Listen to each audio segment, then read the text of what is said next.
ये कहानी एक मछुआरे की। एक मछुआरा समंदर में मछलियां पकड़ने के लिए निकला था।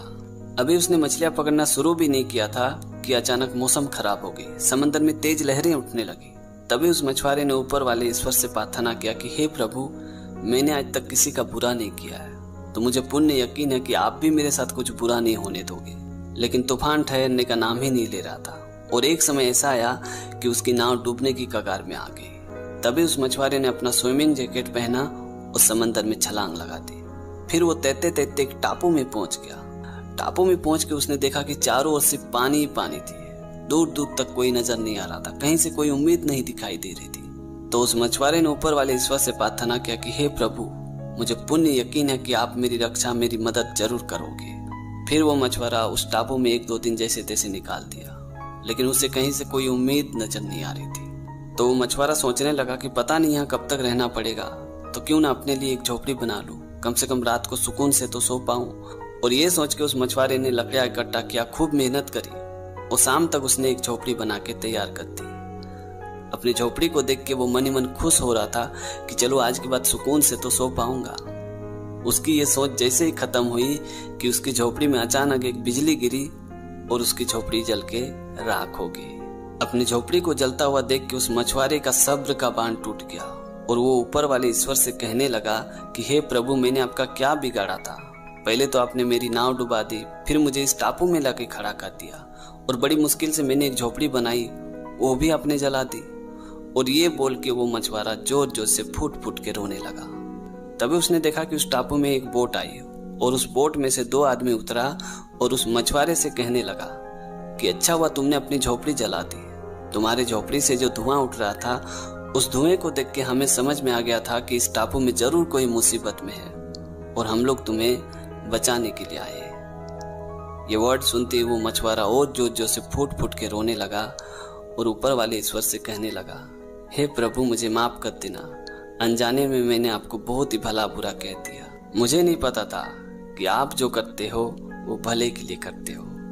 तो दोस्तों, छोटी सी कहानी में ये सिखाती कि अगर आप ऊपर वाले ईश्वर पे भरोसा करते, यकीन करते, तो वो भरोसा, वो यकीन हमेशा बनाए रखना, क्योंकि ऊपर वाला हमारी मदद करने किसी न किसी रूप में जरूर आते हैं। ये कहानी एक अपाहिज पेंटर की, जिसे पेंटिंग करना बहुत पसंद था। पेंटिंग करने का तरीका उनका दुनिया से बिल्कुल अलग था, लेकिन पेंटिंग करना उनके लिए इतना भी आसान नहीं था, क्योंकि जब वो पैदा हुए तो डॉक्टर ने कहा कि इन्हें एक ऐसी बीमारी है जिसकी वजह से ये अपने हाथ पैर खुद से मूव नहीं कर सकते। इनके लिए बहुत ही डिफिकल्ट होगा, शायद कुछ सालों में भी ना कर पाए। यहाँ तक कि इनके लिए बात करना भी बहुत ही मुश्किल होगा, खुद को कभी एक्सप्रेस नहीं कर पाएंगे। ये जब 16 साल के हुए तो बात करना सीखा, 32 की उम्र में पहली बार चलना सीखा लेकिन जिंदगी जीना तो उन्होंने 11 साल में सीख गए थे।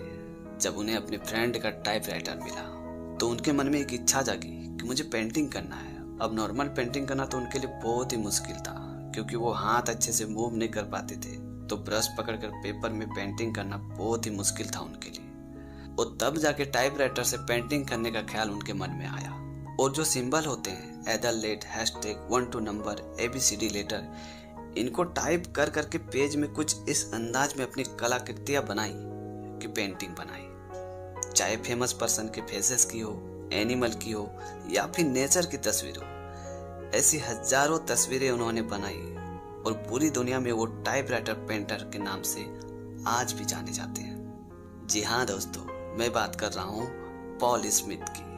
हम सभी के लिए बहुत ही स्ट्रॉन्ग मैसेज देके गए हैं वो, कि जिंदगी में किसी भी चीज को हासिल करना हो, किसी भी सपने को पूरा करना हो, तो दुनिया की कोई भी ताकत आपको ऐसा करने से कभी नहीं रोक सकती है। जरूरत है तो बस खुद पे विश्वास करने की, और वो चाहत आपके अंदर होनी चाहिए। तो दोस्तों, आज की कहानी आपको कैसी लगी कमेंट करके जरूर बताना। और अगर आपने हमारे चैनल को अभी तक सब्सक्राइब नहीं किया तो प्लीज़ यार चैनल को सब्सक्राइब कर देना, क्योंकि इस तरह का कंटेंट मैं हमेशा अपने चैनल पे लाते रहता हूँ। तो आज के लिए इतना ही, मिलते अगले वीडियो में एक नई टॉपिक के साथ, एक नई कहानी के साथ। तब तक के लिए जय हिंद, वंदे मातरम।